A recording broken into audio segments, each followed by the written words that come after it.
All right, and we are live and recording in 3, 2, 1. Run through the wall of bullets, die through the wall of fire. Gotta live through the Shadowrun to payday. That's my true desire. Hey, bullets, wall of fire. All right, never mind. Beep, beep, beep. Access denied.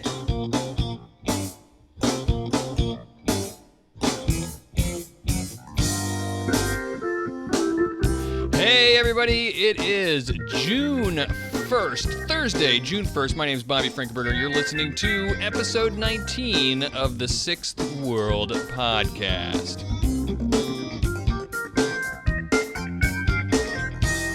Executive producer for today's episode is James O'Neill. Thank you, James, for supporting the show. As always, I am joined by my co-host, Cassie Levitt. How's it going, Cassie?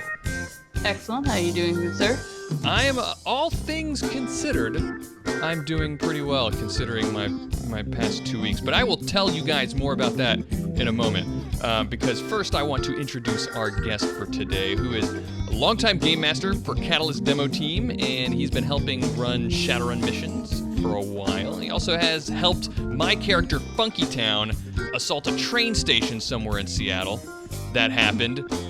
Nick Van, welcome to the show, Nick. Hi. Hello, everybody. How are you doing? I'm really thinking about that missed slow roast barbecue pork. But mostly, I was really worried for a moment there when that song started that my GM had showed up. That your GM had shown up. Yes, because that was an awfully familiar voice. Yes, that was the one and only Cliff, or Mr. Johnson.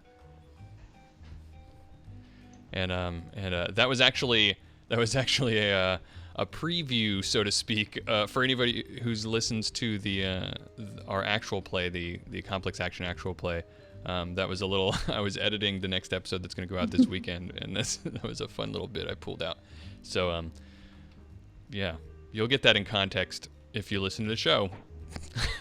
It was a funny little thing, but today we're going to be talking about Shadowrun Missions. That's why we have Nick on the show. Really excited about it, as we always do at the end of the show. Remember, guys, we do sort of the after party where we answer just questions that you guys have. So if you think of things you want to ask us about missions, about anything really after the show, then stick around and we'll do our best to answer them. Well, we won't do our best. We will answer them. We'll do our best to answer them to satisfaction. So we may not answer them correctly, but we always say something. Cassie, what has been going on with you since our last episode? I hear that the Emerald Grid, your Shadowrun community thing over there, you guys just hit a milestone. Did we? Something about you're running Anarchy games over there now. Oh, well, that's just me. We will hit a milestone next month. We're going to be live for a year, which will be fantastic. But no, we did just start a kind of an Anarchy campaign. I'm going to be doing in and around the Caribbean League in Cuba, using all the info from Hard Targets. And on top of that, I wanted to announce that I am right now creating an Anarchy sheet that I hope to get posted for the official Roll20 stuff. So there will be a nice improved sheet built off of the old current one. So anyone who uses Anarchy and Roll20 will have that soon. That's really awesome, because I think that Anarchy and Roll20, games like Anarchy are really good for Roll20 because getting quick disparate groups together to play a fun and fast game, that's really cool. 100%. I agree. Nick, I know that you play with Cassie from time to time on the Emerald Grid. Have you been doing anything with Anarchy lately? I have not played any Anarchy whatsoever. Wow. That doesn't mean I'm not familiar with what they did or try to do. Sure. Yeah, it's we played it. Get into it more. Yeah, we played it for this show, in fact. Yeah, that was also nearly a year ago. 8 months ago, something like that.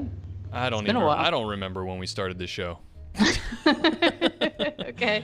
I don't remember. We're on episode 19. We do it every 2 weeks. That's 38. So 52 minus 38 weeks. a lot of the reasons we started doing it, and I'll probably try to flesh it out more and try to do more Anarchy. It is all streamed and whatnot, but we wanted to do a more Black Trenchcoaty style, or a little bit more lethal, which I know a lot of people tend to run really Mohawk Anarchy games. Oh, So we were trying to get a little darker variety in there. See how it goes. Cool. Yeah, I'm interested to hear how that goes, because I think I've said before that Anarchy, Shadowrun Anarchy, I think lends itself to that sort of pink mohawk style. So it'd be interesting to see you deliberately trying to go the other way. Yeah, we'll see how it goes. Yeah. It was successful so far. We about murdered people. So I almost killed a player last time. So we're trying to ease into it. Yeah. Well, Nick, your Skype avatar has you with a sort of eye patch, and that reminds me of the thing that happened to me this past 2 weeks. How's that for a segue, guys? You tell us. So what happened to your eye? I want to note that despite this will be a good spoiler. Despite the blood, that was really a dream shot photo you posted. You got like the blue eyes. Your beard looks trim. You've got a nice profile pic. Well, thank you. Yeah, for those of you who don't know, many of you might know if you follow me on Twitter or on Facebook or anything like that. A couple of days after our last episode, actually, we record on Thursdays, but on that following Tuesday, I got into a pretty bad bicycle accident. Everybody keeps thinking when I say bike that I mean a motorcycle accident. It wasn't a motorcycle accident. I don't own a motorcycle, but I do bicycle, and I got into a pretty bad bicycle accident that caused some pretty. I'm feel like if you're looking in the video, I've got like some bandages. My arm's pretty. You can't really see it in there, but I'm recovering pretty well on my arms. But the thing that was bad was the top of my left ear got ripped off, basically. So that was pretty interesting. It's a funny story, actually. So I was coming back from the grocery store. Funny story. My ear got ripped off. I was coming back from the grocery store, and it was kind of starting to rain, and I hit a bump, and like I'm going pretty fast. If you cycle for exercise, you know that you want to keep constant like tension going in your pedals, so when you're going downhill especially, you can get pretty fast. So I was just starting to go downhill. It might have been going like 20 miles an hour, and then I hit a bump, and the front wheel of my bike left the rest of the bike. Like it just it was the whole thing just went off, right? And so when you don't have a front wheel anymore, that causes problems. The bike went forward, and I kind of like rolled, I guess. And the next thing I knew, I was just like sitting on the side of the road. It's funny how adrenaline works, right? Like, and how your body protects you from these sorts of things, and protects your like psyche and fight or flight and all that jazz. Because I looked down, and all I could see was like a small cut at first, and I was like, oh, that's not so bad. And some lady had just stopped her car, and she was like, oh, are you okay? And me being like a misanthrope and like not really like kind of a socially anxious person, the first thing that pops into my head after flipping off of my bike and like losing 10 seconds of my life or something because I blacked out, and I haven't like fully assessed what happened to me. First thing that I do is I'm thinking in my head, oh God, I really want this lady to leave. I don't really want to talk to anybody right now. I kind of just fell off my bike. It's kind of embarrassing. But anyway, I talked to her. I'm like, no, I'm fine. And she's like, are you sure? That looked like a bad fall. And I actually convinced her to leave. Which, by the way, I think says more about her as a person than it does about anything about me, because I found out, later, of course, that my ear had come off. And she went ahead anyway. She was like, okay, if you say so. Right. So, well, to make a long story short, there's, I could go on and on, but eventually a guy did stop, and he convinced me by telling me. He got out of the car and he said, there's a lot of blood, man. Do you want me to call an ambulance? And I'm like, no, I'm fine. Again, I'm like, geez, just let me get home by myself. But he said, he said, your ear is falling off of your head. And I was like, this is the first I'd heard of it. So I touched my ear, and I could actually feel, it was literally like maybe like, I don't know, like a quarter of an inch attaching it to the rest. It was the whole top of my ear. I had to get like this plastic surgeon to reattach. It was pretty rough, Cassie and Nick. It was a harrowing experience. Like But this guy, go ahead, Nick. I was just gonna make a very bad pun, and I won't. We love puns here. No, he quite literally took the shirt off of his back and wrapped it around my head and drove me home, and we went to the emergency room, and everything was fine. Spent the day at the hospital. I've been to the... Now you know who the real quality human being you encountered is. Yeah, it's fun. I never got that guy's name, and I feel really bad about it because I'd at least like to buy him a new wife beater, Oh, we shouldn't say... we don't say that anymore, do we? But I'd get at him least... a pack of 10 on Amazon. Yeah, exactly. Here you go, pal. That was really nice of you. But so I go back. I'm gonna get the stitches out a couple of days actually before we leave for Origins. But everything should be good. I'm actually feeling really great. These headphones that I'm wearing kind of hurt a little bit, but it's pretty good. So don't forget, chicks dig scars. Yeah, the whole time I'm in the hospital, I was thinking about like the stories I'm gonna tell about how I'm this like badass MMA fighter or something, and got my ear got busted, or how I got into a fight with all these guys, and I'll have my like you should have seen the other guy story, like the other guy was the sidewalk. That's the other thing I was the doing. Sidewalk. Yeah. Yeah, you picked a fight with the sidewalk. Yeah. How'd that go? And Gravity, right? You're gonna win that one. Exactly. Gravity's a tough opponent. I got berated constantly by all the nurses and doctors and everything at the 2 hospitals I went to. By the way, 2 hospitals. I was berated constantly for not wearing a helmet, which fair enough. If I had been wearing a helmet, I, wouldn't have almost lost my ear. So, but almost. You have a helmet now, don't you? My bike doesn't work, but I will get a helmet before the next time I do. Yeah, you don't think about those kinds of things. Like when you're a kid and you're riding your bike, you don't wear a helmet. You're just putzing around the neighborhood, right? And I just didn't think about the fact that I'm going sometimes like 20, 30 miles an hour. If I'd have realized that, like if it had clicked in my head that, wow, you're going really fast, maybe you should protect your brain. I would have done it. I wasn't doing it because, like for like vanity reasons, like this helmet looks stupid. But anyway, I'm alive and I'm still going to Origins, thank goodness. So speaking of Origins, let's do this. Well, news today. I was a little quiet, but I'm not doing it again. Fair enough. The news. We actually have news, and it's convention-related news. First up, real quick, is GenCon Event Registration is open now. So for you guys who are going to GenCon in August, I'm one of them. Nick, are you going to GenCon this year? I have been forced to go to GenCon, yes. You're being forced to go? Oh, how terrible. Why are you being forced to go? Well, normally I use the excuse that I'm visiting one of my favorite aunts and uncles in Indianapolis, but they retired and moved to Las Vegas. So now I'm going to have to admit to everybody that, I'm just going there for GenCon. Secret's out. Cassie, have you decided yet whether you're going to GenCon?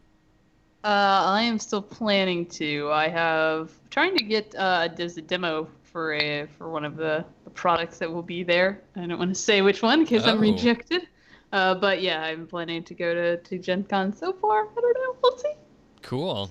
I really hope to see you there, Cassie. Of course, I'll be seeing you at Origins, but GenCon was fun too. I'm excited about going there and not doing much Shadowrun. I'm not going to bring a bunch of podcasting equipment. I'm actually going to be flying there, and I'm coming by myself too, so I'm just going to be like untethered and free. And it's so I'm looking forward to Wear a kilt. Wear a kilt. Wear a kilt? Yeah, there you go. That Nothing really says gets freedom you like a untethered kilt. and free. Yeah, speaking of untethered and free, I just won't wear pants. I don't need a kilt. I don't need an excuse. But the police might care. Okay, so we're not going to see you. You're going to be in the hotel room the entire time. Yeah. Untethered and free. But before Gen Con, of course, is Origins. And I just wanted to remind everybody again, since our next episode will be from Origins, that's what we're doing on Friday, June 15th. We're going to be doing our live from Origins Sixth World Podcast episode.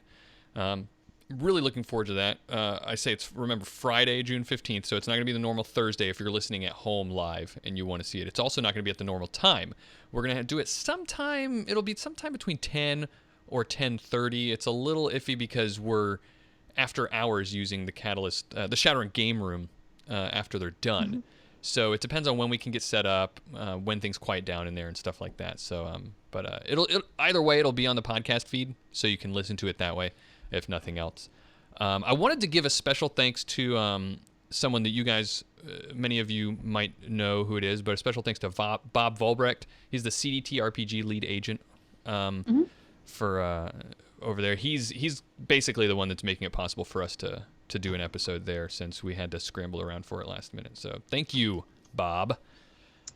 I think it's very important that you call him Herr Volbrecht. Herr Volbrecht? Yes, and do a one-arm salute and click your boot heels together. I've been watching a lot of Man in the High Castle. I know just how to do it, too. Excellent.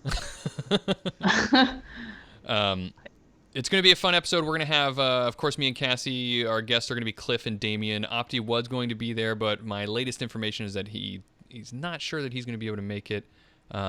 So the big announcement we're going to be making there. So whether you are at if you're at Origins, you want to be there. If you're able to listen live, listen live. It's going to be amazing. Big announcement we're making. And if you can't do either of those, then of course check it out on the podcast feed. So you going to dress up, Cassie, for our live episode? You going to cosplay? Oh, cosplay. Probably not. Yeah, I'll try. I'll see if I can find something. I'm not a cosplayer. I don't have a lot of stuff in general. Yeah, I'm not. So, yeah, why is this pressure on me? I don't. Just like to see you squirm with trying to respond to my random questions here. I'll see what I can do cosplay wise. Thank you. Mm-hmm. Not that I care, really. I'm an orc using physical mass to be a human. It'll be really easy. All right, well, you know what? We have to do questions. You got parents and stuff? That's right. You got parents and stuff? That's a question that Keanu Reeves asks people sometimes. Of course, every episode we do Q&A. We take from our listeners, and we take that through Twitter at the number 6 World Podcast. We like to take it through the website, is the most common way we get it, at 6worldpodcast.com. We've got a form right there on the front page. You can send us a question. Or if you want to send us emails at theshow@sixthworldpodcast.com. Of course, as we always say, our patrons, their questions get priority to be answered on the show. So if you're getting tired of hearing the same people answer questions over and over again, there might be a reason they keep getting picked. So if you want to have better chance for your questions to be answered, then consider becoming a patron at patreon.com/sixthworldpodcast. First question is from our good friend Chris Vandergriff. Cassie, he asks, we all hear nightmarish stories about the horrors, quote unquote, and how some were trapped on this metaplane when the magic waned. What about the angelic forms? Is there a plane from which one could summon a Planatar or Solar, both being D&D trademarks of Wizards of the Coast? I like that added in there. Thank you. Yeah. Yeah, I've got an answer to this, but I want to hear yours first. Oh, my answer to this is there an actual like celestial realm? I forget the name of it in D&D, the actual plane for that, but there is definitely in Holy Piece of Wetwork, there is an angel who is assisting a priest, and mechanically it's a summoned fire spirit, but she's an seraphim, I think. So those kind of things do show up in Shadowrun. Now, whether or not there are like celestials, I don't know of anything particularly. The other answer, I would say, it's kind of more ties into your thing, so I would let you go ahead and give your answer. Yeah, the first part of my answer is that that is to talk about the Earth Dawn connection. If I don't think that in Earth Dawn, so Chris was making a comparison to the horrors. Like the horrors are a thing, and we have to of course first accept that Earth Dawn is a thing, which everybody does. So it's the horrors are a thing, but there's no real like angelic analog to the horrors over there in Earth Dawn. At least not that I'm aware of. I mean, the passions are a thing, but they're more like godlike beings that not everybody agrees on whether or not they're real. So, anyway, if you're just talking about angelic constructs or beings, period, there could be a metaplane out there. I don't know. It's not really explicitly spelled out, Well, but there. Yeah, so what I was thinking in particular was basically an opposite metaplane compared to the Shadim, right? The Shadim are like an ultimate evil. Sure, that's a good point. And so, but I don't know of any that's been presented, but Forbidden Arcana kind of hints at it, which I think your answer is going into. Yeah, I think that there's some new traditions, specifically Olympianism and Missionism, that sort of kind of touch on these aesthetics of that he's talking about the Planatar. You know, these sort of angelic figures that are almost like they remind me of sort of Greek godlike angelic creatures. You know, I don't know, and so that's kind of like reminds me of Olympianism. There's also the sun mentor spirit, I guess, could kind of touch on that a little bit in terms of the way they react to things, but mentor spirits are weird and also. But also, one thing to think about is that and this is spelled out also in Forbidden Arcana, that many of the leading magical theories sort of suggest that that magic and the metaplanes and new traditions and new metaplanes and new things that are appearing are sort of manifestations of our cultural consciousness, our cultural awareness in the sixth world, people's collective ideas and cultures coalescing to take physical form, or not physical form, but astral forms, right? And so it's totally conceivable to me that there would be angelic forms, especially with, you know, Christian traditions out there, you know? So that's my answer. Nick, what do you think? Have you ever played a game with angelic spirits? Well, lots of them. I have related to Earth Dawn and Shadowrun. I have a different approach or something to think about. And I think you've touched upon it when you talk about it's the world's collective consciousness. When you're playing the game or looking for things in the game, it's really important to look at what do the characters and NPCs and the people of the world think is happening. The exact same physical manifestation of magic and the metaplanes can have totally different interpretations and feeling depending on the person, and then that drives that person's actions and character in the game. The books and the material in the books are really there to give you a framework or some ideas or things that you can draw upon in doing it. If you're making a character that you want to follow or think there's angels, go ahead, there's room for it. Right. Doesn't have to be in the book. There you can draw upon these books and setting background and material to justify what you do, but it doesn't have to be exactly written out in black and white in the material. Yeah, I think that's a really good point. I mean, you don't need rationalization or justification to make a spirit look however you want it to look. I mean, in our actual play, Elric, he summons spirits and they look like, he always describes them as looking like sort of steampunky manifestations of an element, right? Like fire and you know, whatever. But in terms of mechanics, you know, I'm a big advocate. I know me and CASSIE are. We're big advocates of just homebrewing it. If it's not there, just do it. Isn't that right, CASSIE? Yeah, absolutely. No, I don't know. Sometimes you tell me stop doing that. But no, absolutely. I have several NPCs who are Catholic, and so they often see angels and summon angels and conjure and those kind of things. So. Cassie's apprehensive because I'm really schizophrenic sometimes, and I complain about homebrewing and complain that we should do this or that. I can't ever make up my mind. So yeah, that's fair. Our next question is from patron Keith King. He asks, first he says, thanks for answering my question on auras. Very insightful as always. Thank you, Keith. We're glad to answer it. He says, now for my weekly long-winded question. I appreciate when the introspection there. He says, I have a rigger in my gaming group that always runs his Roadmaster in offline mode whilst connected with a DNI in the safety of his cocoon. This is partly to protect the vehicle from deckers, but also his RCC. Currently, the penalty for running in this mode is he can't wirelessly control any of his other drones, which of course is true. As the RCC is offline, obviously. But the only real penalty I can apply to the Roadmaster is that offline he can't utilize maps to navigate with. This means in a car chase, if traveling to a specific destination, I rule that another player has to be on their comlink yelling out directions, using both simple and complex actions in order to do it.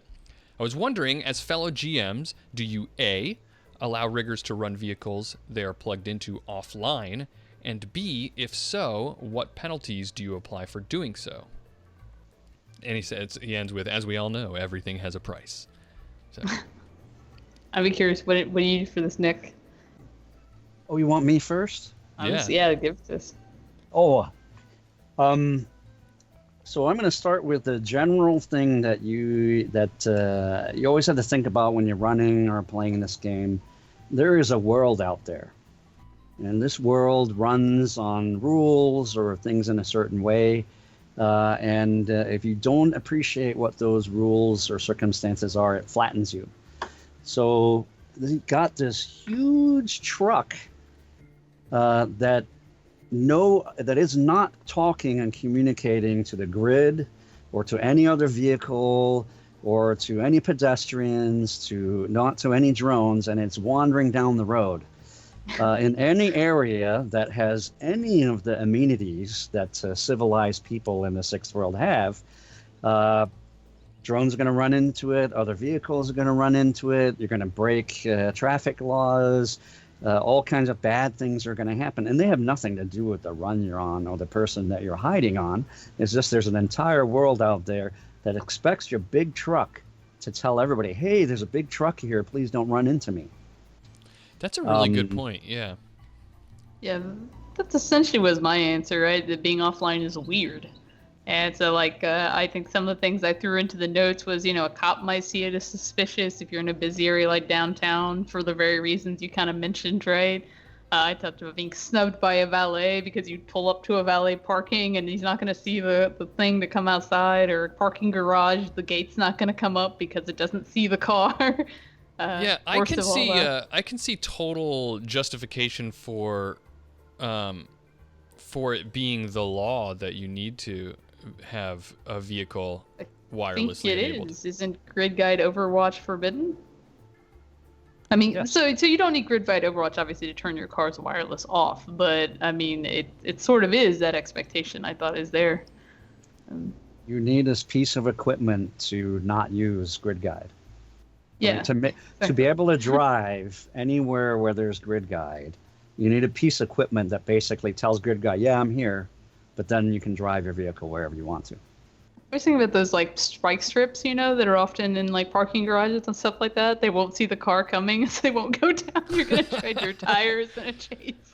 Right. I think that's a really good. I'd never considered that before. That's a really good point. That if you're I think that's the takeaway, and play with that idea that if you're not wirelessly active, then the rest of, like Nick said, like you said, Cassie, the rest of the world as it pertains to vehicles doesn't know that you're there the way that it should, and is not going to behave the way that it should in response to you. Even if you don't want to do any of that to kind of mess with this person, or you do that and they still want to do it, they are massively gimping their team by not wirelessly controlling their drones and actually eating up someone else's action economy.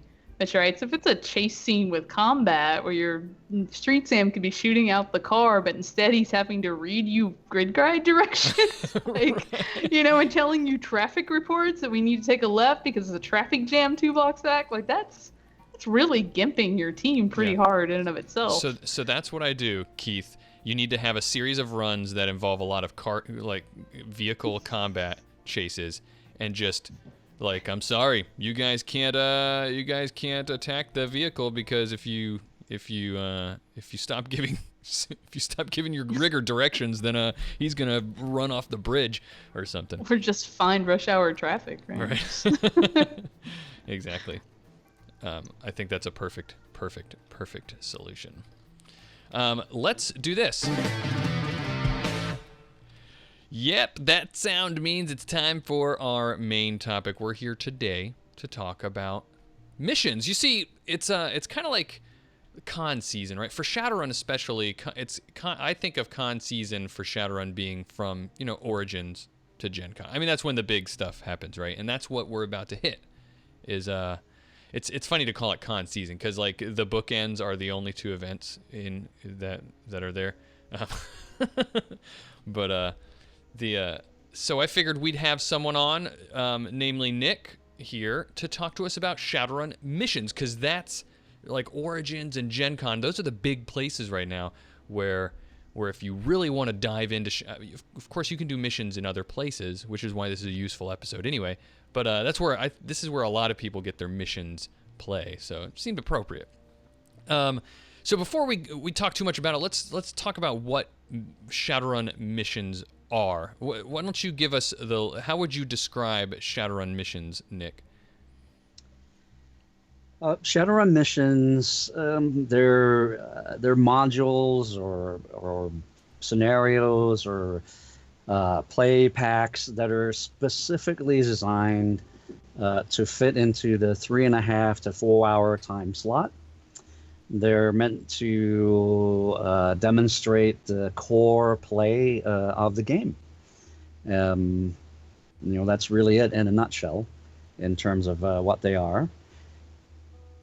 Yeah, exactly. And so they fit into that small. They're one shots and they're adventures. They're just little runs that are packaged and designed for people to play at missions.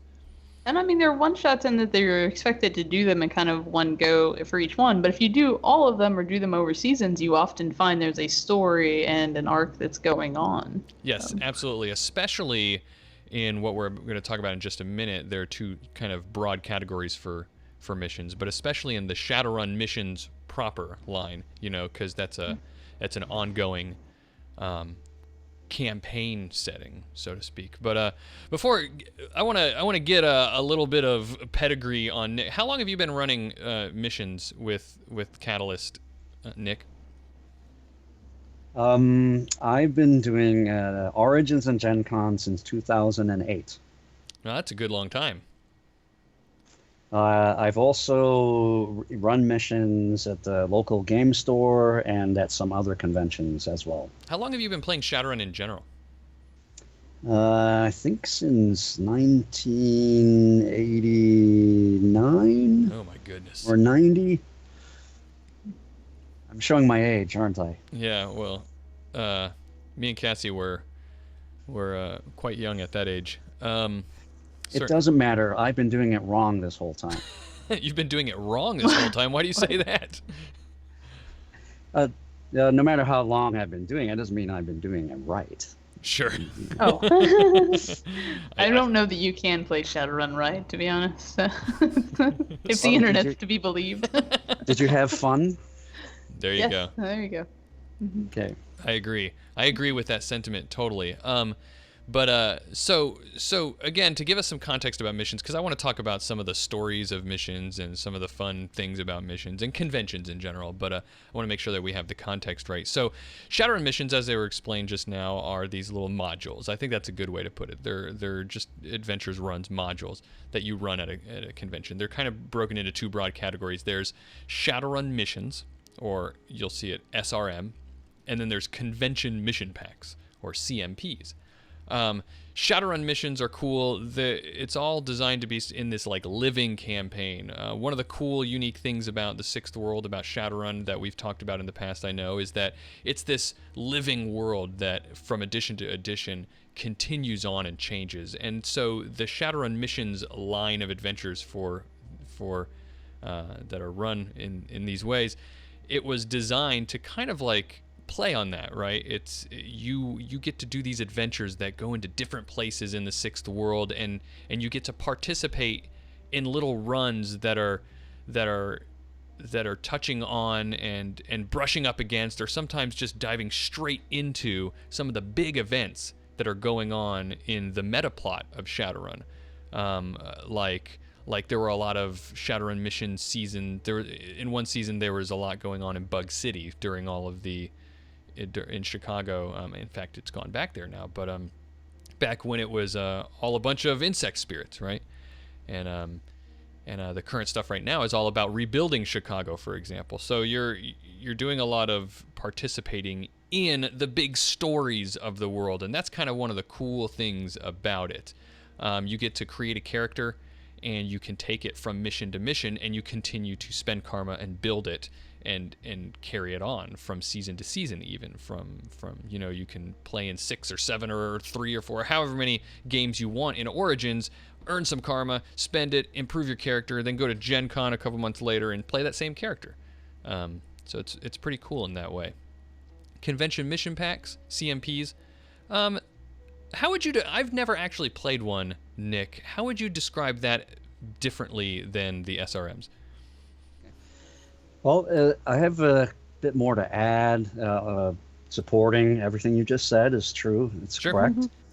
I wanted to make the point that missions are, because they're meant to demonstrate the game, are pretty specific in what they are. That they're going to be runs, and they're going to follow the template for runs.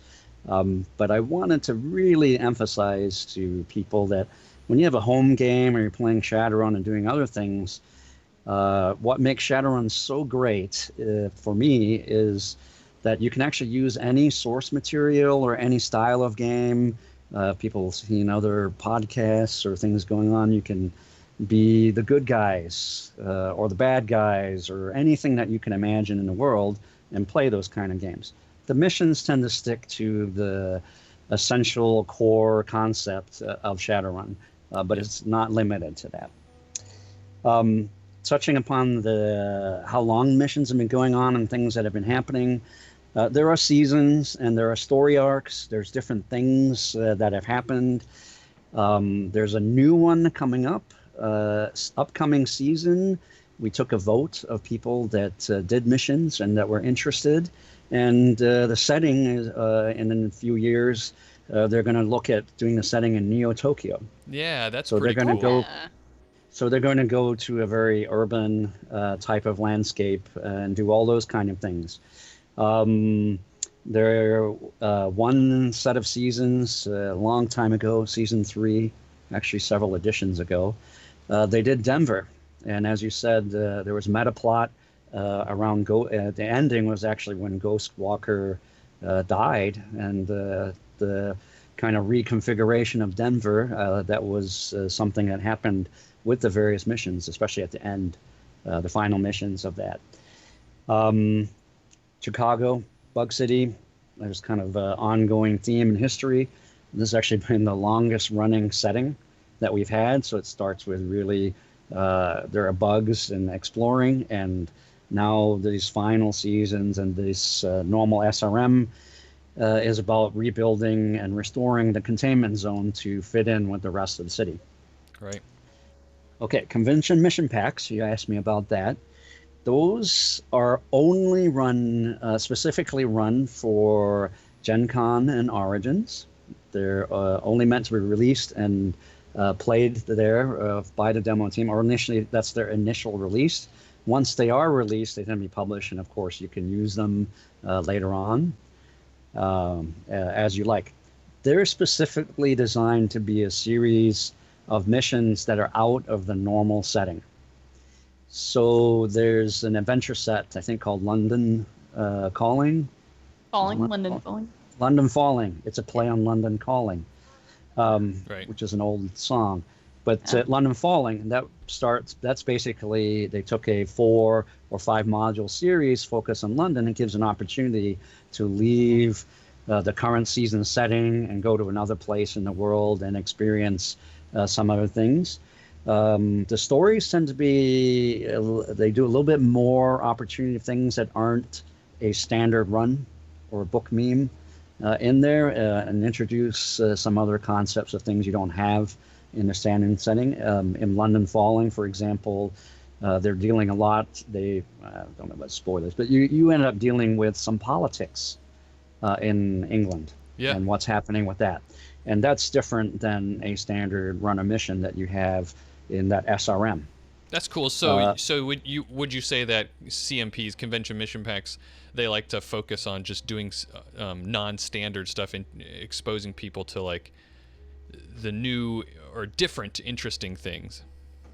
Absolutely. Yeah. Last year there was one called the World Tour, and each module in that series was on spotlighted one city across the world. So they had Mumbai, Singapore, and a couple other cities, and one mission for each one of those cities. So you've got to be introduced to places around the world and how they differ. So that leads me to a question. So when you're running the SRMs, the Shadowrun Missions line of missions, you know, like we've said, currently they're in Chicago and they've been there for a while. You're running them there, and you understand Chicago. You've been there a lot. Even when it goes to Neo Tokyo, it's going to be there for a little while. There's going to be a lot of stuff going on. There were some, you know, in different places. Some seasons were in Seattle. You understand Seattle. Is it difficult to run a CMP because it's like in this setting you may have never explored and maybe will only do just this one, you know, time? Well, I don't find it difficult, but I could understand they tend to be a little bit richer. So it is important, especially if you're a GM at the convention, the CMPs do take a little bit more preparation. Sure. To look at the material. But the quality of them are also higher in that the writing is better in giving you the support you need to run it better.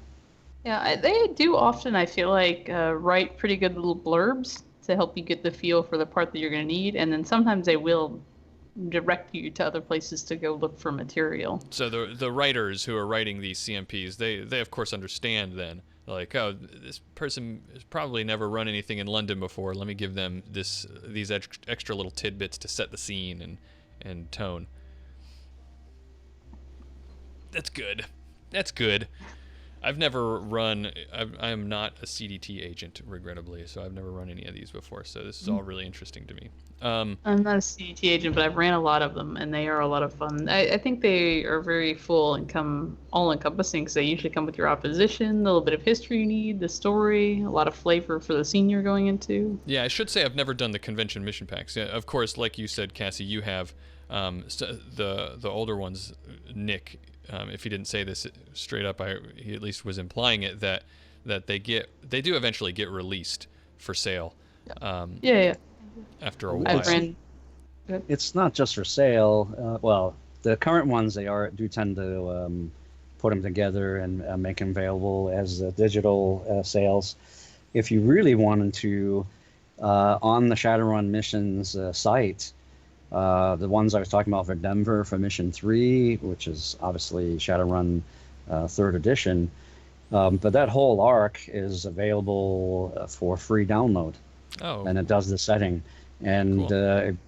Even though you may have to tweak it or adjust it slightly for the edition, it gives you the story and the material and events that are happening, and gives you a way to explore the Treaty of Denver and the things that are going on in Denver. That's really neat. That is cool.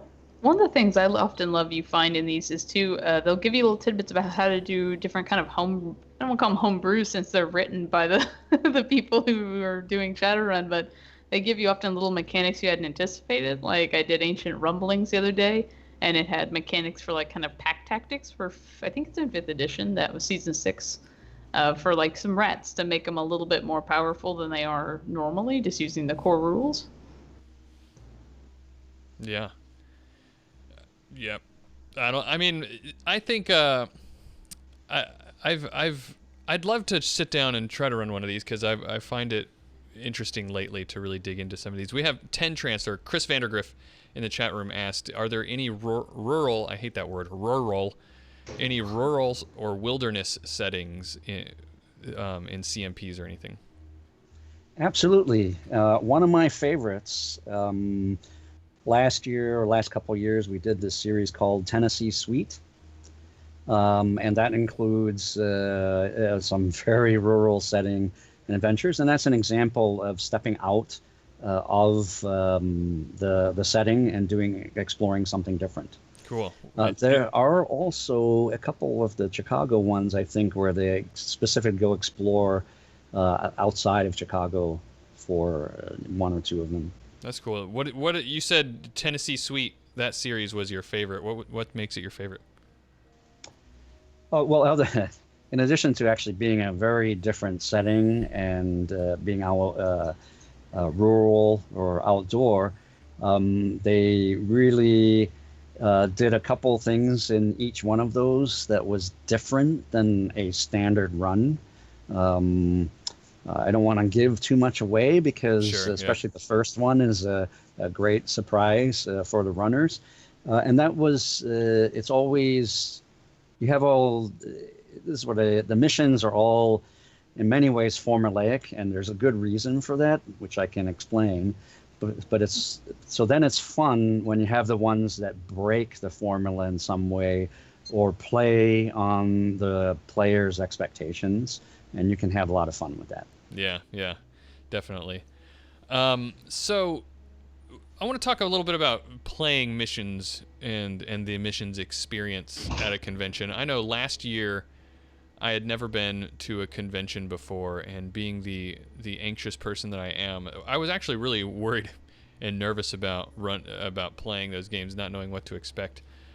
Sitting down at a table, but it's a game that's, like you said, they're running 4-hour blocks. That's not unusual. I mean, that's how things like work at conventions. At GenCon, and I think Origins are in 4-hour blocks as well. So, what is it like? Like, how do you manage a 4-hour? When I run a game, I've run some of the adventures. In fact, I've run some of the 5th season Shadowrun missions. It certainly is not done. I'll do it with my home players, and it's certainly not done in 4 hours. That's for sure. How do you manage to do that? Well, you should be glad you're asking me and not CASSIE that question.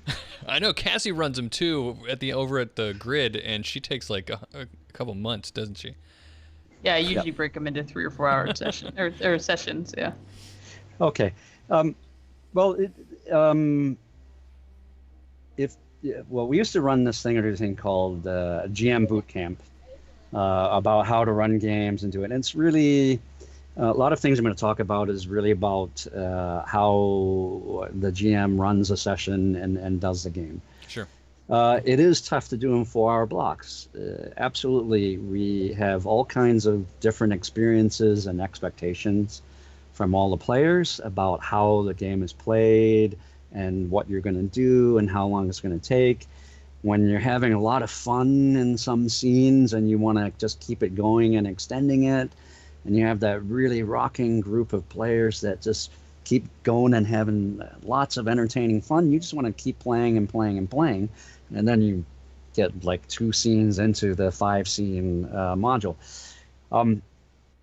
That's a challenge, but it's right up front in the missions. They talk about, it's part of the introduction section about managing your time.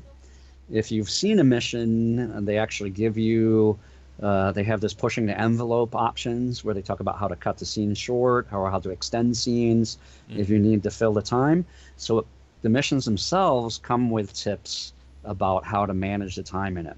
I just Also can part never. of- I read through those sometimes, and also having played, I think I did like 6 missions when I went to GenCon. I can't imagine that you would need that pushing the envelope stuff to extend, like to give more stuff.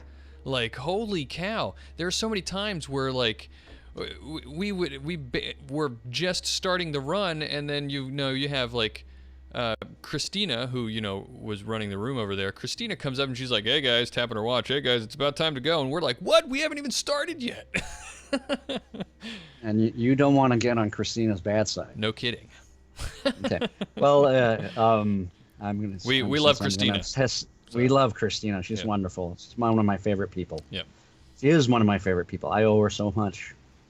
It's incredible. I'll tell you a story sometime. Yes, the vast majority of tables, people have fun and they hit the limit, and you're not using the pushing the envelope. Given that, there are plenty of occasions when you will actually, if somebody shortcuts things by being really smart or jumping in conclusion and nailing it, and you're 2 hours into this 4-hour session, or you're going to end quickly, pushing the envelope is very useful. And you need that. So it's there as an option. But otherwise, the challenge is the other way, people having fun. That's where you have to really look at your ability as a GM to present the challenge and story in the mission in different ways. So there are many options. This is part of managing things as a GM. Even though you know this module, if you know that this scene is something that is supposed to end up being this cool, long conversation, but there isn't much time left, you can reduce that to a social role and just kind of describe the scene and transition to the next one. Sure. If you know this fight scene is the first scene in the combat, first scene in the mission, and you know there's another one coming later and they're taking a long time with it, you can reduce the opposition so that they can finish it up and get to the next scene. Yeah. There's a lot of things you don't have to reveal to the players. Oh, it was meant to be this or that. They're not going to know unless they buy the mission and run it. It's about giving an enjoyable experience, and usually experience means getting through most of the mission and encountering all the steps that are in it. Right. Nobody likes the incomplete one in there. And so that's up to you to get the pacing right and think about how you present it. Some things might be you go, okay, yep, you've got enough good skill. We're not going to roll, blah, blah, blah, blah. Those kind of adjustments that you make rather than consistently do it. And that's all with the power of the GM. The missions experience that everybody has, and I know most of them are wonderful for people, is because the GMs are making those decisions to try and get all that material out there for everybody to experience it. Yeah. It's I just know that I would stress myself out if I was trying to run those in 4 hours. But I mean, having said that, and knowing that we were pressed for time at those games, I still had a ton of fun every time, and that I think is definitely a credit to the GMs that I had. They do a good job, and they know that they're giving us that experience. It was it was always very, very, very fun to do. How often do you fudge things, fudge rolls? Well, how often I don't fudge rolls? Okay, so fudging, that's a concept. Any role-playing game, you sit down with a group of people and you have to kind of work through how you're playing this game and what you're doing with things, right? Yeah. Maybe it's as simple as do I want to create an air of mystery and uncertainty and just do the role and kind of play off of the characters, their reactions of the result I give regardless of what the role is going to be? So they have the illusion that there was something happening. Or do I want to just roll it in front of them and let them feel the kind of gambler's itch with that roll of the dice is determining their fate? Yeah, I definitely had a GM one time in a mission who loved to play those two different ways of doing it. Like, he'd be like, "Okay, you want to do this? Let's do it." And he picks up a handful of dice and comes over to the other side of the GM screen and he says, "Here we go." So you really have to. It's more of an agreement with the players about have the fun level they have. Yeah. Especially with, I don't know everybody here at Strange. I will make it a point, like, do you want, I can roll it here in secret, or I can do it out in front of you. I'll tend to default to having out in the open, Sure. and that things are on the roll of dice, because as a GM, you can cheat with that too. They don't know how many dice it says it has to have in the mission. Sure. I do. And so you can kind of tweak things a bit and adjust there. And that's something also, as the GMs have a real challenge with, is all the different levels of play and expertise and knowledge. So the good experience is almost entirely with the GMs running that mission well for everybody. I always feel like when the GMs at a, and this is probably for a lot of different types of games, not just Shadowrun, but when you're running a game at a convention like that in a short period of time with, like you said, a bunch of people with a bunch of different experience levels for that particular game, or role-playing games in general, like, you got to be like a real master of, social cues and reading people to really give everybody the good experience that you want to give them. Because you've got the people who might be less inclined to, or the types of people who just sit and observe and they're just going to wait for their turn. But you end up they end up in a group with the person who's going to dominate the whole game because they just get that excited. And as a good GM, you want to try to balance that for everybody. Absolutely. That gets back to the GMs with the skill and understanding. What you're talking about there is, I absolutely, when I'm with 6 people there or however many on the table, I want to make sure everybody has an equal opportunity with the spotlight. So it's actually my job there, that all these people that have fun, that they all have that opportunity to have fun. And so it's very important for me as a GM to make sure I go around with each player and that they get to participate and do something. Doesn't matter. So maybe it's less about me reading their personality and social cues, that I'm deliberately go through and make sure everybody has an opportunity to do something in the mission, because that's what we're there for as a group, to have fun with this. I want to make sure everybody has fun with my favorite game. Yeah, I mean, no kidding. That's a good way to put it. Cassie, you said you haven't run any games at conventions, any Shadowrun games before, right? Have you run anything else before? Like conventions? Yeah. Or anything like that? No. Never? Nothing. I mean, like no, that? but I did play on the Runner Hub for a year, and I started the Emerald Grid, so and Roll20 before that. I've played plenty with strangers. Yeah, that's where I was going to go next, is you, I'm sure, have a lot of similar experience because you're playing with random people. I mean, even now, you're just taking, lately, you've been pulling people off of Roll20 forums and just playing with strangers, We were at ChupacabraCon with Rusty Zimmerman, and he was on a panel, and one of the guys sitting next to him asked the question of a group of tabletop nerds, how many of you play with strangers on a regular basis? And me and 2 of my players raised our hands, and I think we realized that he didn't want anyone to actually say yes to that. His point was based on, most of us play with our friends, right? Oh, was he trying to bait?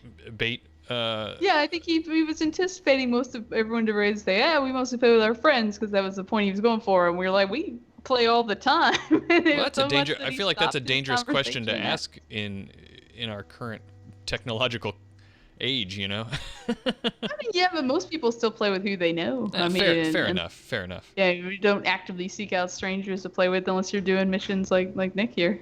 Yeah. What's the saying I'm weird? I know. Yeah, you are so weird, Nick. What's the?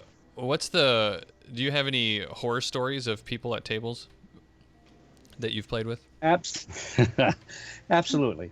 Okay, come on, hundreds of missions, and not just mine. There's other GMs. Conventions go on for years. There are sometimes just personalities at the table that don't get along with each other. There are sometimes people that abuse the system a little bit, and it's hard to handle.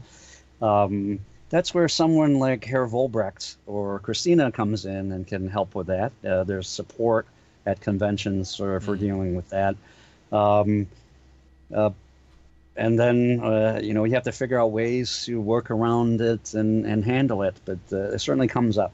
It's not fun when that happens. Yeah. What's like the one thing that every player who's coming to your table can do to make your job easier and or make that more enjoyable? Is it just the taking turns, or is there coming per the rules? That's is there a one great thing question, to throw out to Cassie. people? Yeah. Oh, I've had some fantastic groups where everybody's accommodating of each other's characters and style of play and working together on things. Those really make it fun for me as a GM, that they're not just there to entertain themselves, but to entertain others or to work with others and make that special effort. There may be, if another player at the table is the one that draws out that player that's a little bit more introverted and sitting there, that makes my job so much easier. I don't have to work at that. I can concentrate on presenting the mission and the story and NPCs while they're working with each other with it. So anything they do to interact with each other or bring each other in to the mission, that's wonderful. Yeah. Joe in the chat room, Relative D-Pod, puts it really well. I've heard this said before. I think, Cassie, I may have heard you say it this way before. Be a fan of your fellow players, and that's a really good piece of advice in general. But yeah, I know when I was at a convention one time, there was a player who was playing a face, and they were when you play a face, you're often front and center a lot. But they were so good at being a conscientious teammate that they were out there looking for people who weren't getting spotlight time, or saying, oh, well, we're going to go and, interrogate this guy or catch this guy at his apartment and talk to him. And then he'd find the person who hasn't gotten to do much because, maybe there hasn't been a lot of combat or this Street Sam skills haven't been utilized. So he says, I want you to go with me, and, comes up with a reason. Oh, I'm going to need muscle and everything. And, I think that's, that's a really good point. It's a way that if you're that type of player to help involve everyone. Another thing of Great Assistant is a classic. I'm the GM. I'm not a rules expert. I don't know everybody's equipment. Having a player willing to look up rules or or knowledgeable of the rules and contribute and assist, that really helps. Players. Do you think because I love doing that as a player. I don't ever mind looking stuff up, but I'm always afraid that people are going to think I'm being like a rules lawyer and just does that mean I can bring my binder? Yeah. Is that something that I shouldn't worry about? Do GMs in general probably appreciate someone who's able to be able to make that fast rules call in a pinch? A good GM should value anyone that is contributing or helping everybody. I like that little not so subtle judgment that you just made there. Well, remember, as a GM, you have the power to just say, "Oh, we're going to ignore that rule. Is that okay with everybody?" Sure. Because it's more fun not to do it, or whatever. But you're helping out and contributing. I mean, you're not using that rule to say you were wrong, GM. I hate you. Right. Give me my karma now, and I'll run off. Yeah, exactly. I want to make sure that two more things. First, well, I'll ask about a story in a second, but first I want to make so that we don't run out of time to talk about it, because we'll have to end here in not too long, I want to make sure that anybody who was like me last year and has never gone to a convention before or never run a mission before at a that's being run by a Catalyst agent or something like that at one of these events, who might not know what to expect at all. Walk through the process. You've got your event ticket. You show up at the event in the Catalyst room, like at Origins or at GenCon. How does it work? What do you do? Well, actually, I want to start first with it. You're going to come in this room, and there's going to be all these tables and a huge crowd, and you have to find your table. And that is where you want to be really nice to Christina. She's usually sitting behind a desk right at the front, and she's usually looking very stressed. But Christina loves coffee. Yeah, there you go. So step number one, bring a cup of coffee. Right. But you get to the table, you're going to sit at this table. There'll be 5 other players, a GM. They put signs on the table to say what they are. The beginning is really everybody's going to introduce themselves. You're going to need to know your character's name and archetype and kind of what you do. For most people, that'll be enough to kind of get started. And does everybody have dice? Anybody need rule books? Basically simple stuff to get ready to play. And ideally, we just dive straight into the mission. At conventions, sometimes there's a schedule thing that we have to take care of. We usually wait if the table's short or there aren't players. There's a 10-minute window to allow people to get there. So some of these missions won't start until 10 minutes after the hour in there. Because Christina is busy finding people to play at that table. Yeah.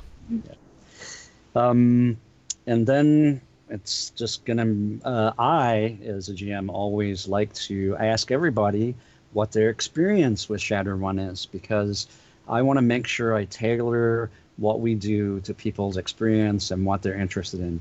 If I have a table full of veteran players, then we're going to run it a little differently for them. If I have a table with a mixture, I'm going to call on the veteran players to assist the new players. If it's all new players, we're all going to go and learn, going to take it slow or go through things a little differently. It's part of the experience. I want to make it pleasant for everybody. I want to match it to what people are expecting. Right. In there.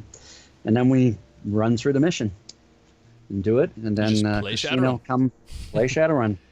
And my mantra thing I already said, hey, let's just start playing and get going, because the fun is playing and learning and doing it. You're not going to be punished for not knowing something in the first scene. Part of it is exposing everybody to things that can happen and what we can do, which does get back to my point that missions are kind of formulaic, meant to display a particular meme. Yeah, and that does raise a point that I thought that I should say again, from my experience of having done this for the first time last year and being a nervous kind of person myself. One thing, if anybody's like me and wondering, worried that you maybe aren't as good at Shadowrun or the rules or don't know a lot about it and everything and just aren't as experienced a player, don't even worry about it, because my experience was that there was always a large mix of, at least in the games that I played, there's always a pretty wide mix of experience levels. Some people were playing for the first time ever, and some people had been playing for a long time, and nobody really cared, So don't worry about that, what your experience level is, because everybody's usually pretty willing to help out. I mean, there of course I'm sure are outlying cases, but don't worry about that. I want to touch on a couple, follow it up. Some of the most refreshing and fun experiences I have had are with new players coming and playing, because they don't have any constraints on their imagination, and they bring in great things to the game. Yeah. And we talked about problem players. Frankly, most of them have been not new ones that have been difficult at a table. So the experience is actually something for me. I just love having new people there because it's fun for me and new for me, and that's where I learn or experience most of the fun new things that I can then creatively take and dazzle some of the other people out there. Right. I'll second that. Yeah, I always have the most fun when I'm playing with new people. I like my veteran players, but new people aren't scared to touch things, interact with stuff. Yeah, that's a good point. Absolutely. I do want to ask one more question before a fun little question before we start to wrap things up and then close out the show and have our after party here. So guys, get ready with your questions. But my question is, have you ever had to make anybody burn any edge to stay alive during missions? Oh yeah. How many times do you keep a tally? Is there like do you have like on the fuselage of your plane, do you have like a tick marks? It doesn't. So it doesn't happen very often, and it's a few choice individuals that have done it. Yeah. It tend to happen when there's actually something called prime missions. So it's more like I've done them in CMPs and prime missions, where definitely all the players involved were veteran players that understood what was happening. And so they understood that they had put themselves in a situation where they needed to burn edge, and so they did it. Is that how you get to sleep at night, Nick? You can tell yourself that it was their fault. Oh, I'd have a warm glow in my heart with the shocked look on their faces when something happens, and then oh, I'm gonna have to burn edge. Yeah, but that's always the fun, right? It's fun when you gotta burn edge. I mean, that means you did something exciting. My answer to that usually is I never burn edge. Players do that. That's a good point. Yeah. But I still that's when the excitement happens. So. I think so. Usually, or just really bad rolls, which is why we play dice games. Yeah. I've heard you say that before, Cassie. This is why we play dice games. Yeah, you're right. That unknown is what makes things exciting. Walking down the street and getting sniped without being able to resist. And Sunday I accidentally killed a player with a demon rat. Just one-shotted, just bad rolls. You never know what will happen. That's a DS spit acid on him. I don't think I'd burn the edge. I think if a demon rat killed me, I'd just be like, this was meant to happen. No, I love Sparkles, and I was sad that it happened. Oh, Sparkles, still alive. Yeah, pixie. The pixie. Well, a demon rat is like a werebear to a pixie. No. Yeah. So that's fun. That's fun. Missions and going to conventions, and you can run all sorts of missions at home too. Check out Drive-Thru RPG. That's where I got all the season 5 stuff, and my home game, so to speak. I think on the Emerald Grid, I have season 4 through 6 all listed in our book list, so you can easily get them all out without having to search through all of Drive-Thru RPG looking for seasons. Go to the links. Get some links. Go to the links. Yeah. So that's that. Let's do this here. That music, of course, means that we're done talking about our main topic, missions, today, and we're going to be moving towards the end of the show, heading to the after party. You guys going to the after party? I am. Nick, thanks for coming and talking to us today. Oh, happy to be here. Yeah. Hope to see some of you at GenCon and Origins this year. I'll definitely be at both. Some of the people in our chat room I know are going to be, and people listening at home. I really hope to see a lot of you at Origins. Again, if you're gonna be there, you gotta be Friday night at Origins. You gotta join us in the Shadowrun room at around 10ish for a live episode of the Sixth World podcast. It's going to be fun. If you're not going to make it to that, find me. I'm going to be there. Cassie will be around. If you see either of us, please stop us and say hello. We love talking to people. That was the highlight of my Gen Con, is getting to interact with fans last year. So you are not perturbing me at all. It is so much fun talking to you guys. what was I gonna say? Oh yeah, next episode. Plug. We do the pluggy things. Yeah. Or, yeah. Next episode. Next episode, I've already talked about what it's gonna be. I'm not gonna talk about Origins again. Cassie, you obviously want to plug something. Tales from the Stuffer Shack. And we are with Oscorp from Join the Anarchy and myself being GM'd by good old Damian over at the Violent Life Podcast. Yeah. I don't have the address, so I don't know where you go for it. But find us on the Shadowcaster network. And, it's on the Violent Life podcast feed. Is it on the Violent Life? Yeah. Okay, good, perfect. Go to the Violent Life feed.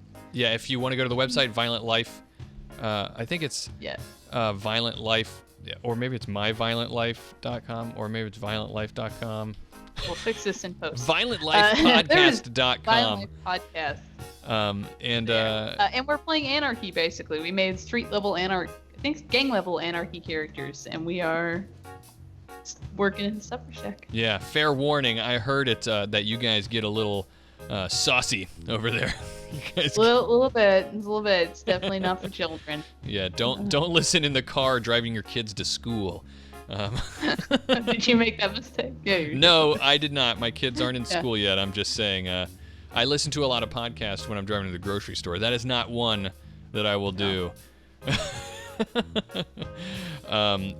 Nick, I'm super excited to see you at Origins. Are you running Shadowrun Missions? I think I've signed up for one game I'm going to play with Damian. Maybe it'll be yours.